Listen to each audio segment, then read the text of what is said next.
Eto na nga mga chong, marami tayong updates patungkol sa Gilas Pilipinas. Coach Chot Reyes, palpak ang hawak sa national team. AJ Edu, bright future ng Gilas Pilipinas. Sa nakalipas nga na laro ng Gilas kontra Dominican Republic ay ito ngang si AJ Edu ang primary defender ng ating Gilas Pilipinas kontra sa NBA big man na si Karl Anthony Towns. Pinahirapan nga ni AJ Edu ang nasabing big man dahil sa kanyang napakahigpit na depensa. Ayon nga mismo kay Karl Anthony Towns ay nabanggit pa nito na exceptional player at ultimate competitor daw si AJ Edu at na-elevate nga daw nito ang kanyang performance. Nakapagtala nga itong si AJ Edu ng 7 points, 5 rebounds, 2 blocks sa kanyang 25 minutes playing time. Hindi nga masyadong naasahan sa puntos itong si AJ Edu dahil ang focus niya nga kontra Dominican Republic ay depensahan si Karl Anthony Towns at nagawa naman niyang mai-contain ang nasabing NBA big man. Talagang nakakapuntos lang si Karl Anthony Towns dahil sa ilang beses nitong pabalik-balik sa free throw area. Pero overall ay nagawa naman ng maayos ni AJ Edu ang kanyang trabaho na pahirapan si Karl Anthony Towns. Ayon nga mismo kay AJ Edu kung ano ang masasabi nito sa pagdepensa niya kay Karl Anthony Towns. Gustong-gusto niya nga daw ng challenge at gusto niya nga rin daw na makapaglaro sa NBA. At para nga daw makapasok siya dyan ay kinakailangan niya nga daw ibigay ang kanyang best para mapigilan ang mga NBA player kagaya ni Karl Anthony Towns. Sa lahat nga ng big man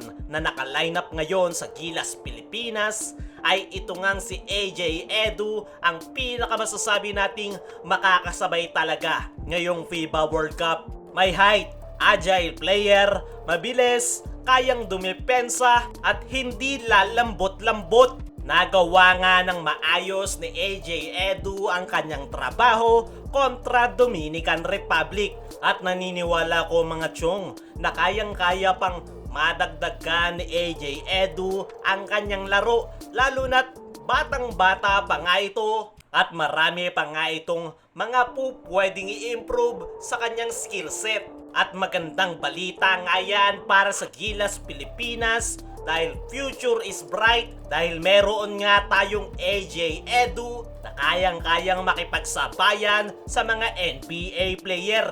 Hindi nga lang puro hype ang dala nitong si AJ Edu at talaga namang pinapatunayan nito na kayang-kaya niyang sumabay at pwede rin ito sa NBA. Sa ngayon nga mga chong ay meron pang 2 natitirang laro ang Gilas Pilipinas. Yan ay kontra Angola at Italy. At naniniwala ko na sa 2 laro na yan ng Gilas magi-step up itong si AJ Edu. Sana nga lang talaga ay may pagpatuloy niya ang kanyang magandang inilalaro, lalong-lalo na pagdating sa depensa dahil isa nga yan sa pinakakinakailangan nila ngayong FIBA World Cup. Meron na nga tayong Jordan Clarkson na nakafocus pagdating sa opensa. Kaya mas magiging effective itong si AJ Edu kung magfo-focus ito sa depensa sa kanilang mga natitirang laro. Sa kabilang banda mga chong, Coach Chot Reyes, palpak ang hawak sa national team. Sa nakalipas nga na laro ng Gilas kontra Dominican Republic ay maganda nga ang ipinakitang laro ng mga players. Nagawa nga nilang makasabay pero bagsak nga pagdating kay Chot Reyes. No sense of urgency at walang adjustment na nangyayari, especially sa 4th quarter kung saan na foul out si Jordan Clarkson. Masyado ngang nakafocus kay Clarkson ang opensa ng ating pambansang kupunan kaya noong ma-foul out ay tila hindi na nila alam kung ano ang gagawin.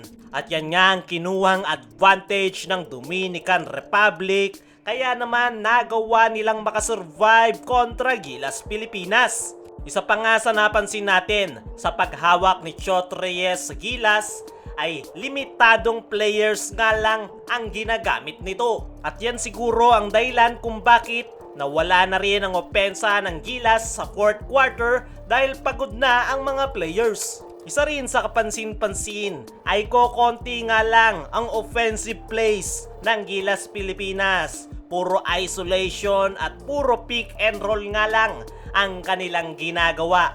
Basang-basa nga yan ng Dominican Republic, kaya nagawa na nga nilang makontrol ang buong fourth quarter. Para sa akin mga chong, ay maganda ang ipinakitang performance ng Gilas players. Ang problema ay si Chot Reyes dahil sa kokonting plays at limitadong players lang ang kanyang ginamit buong game.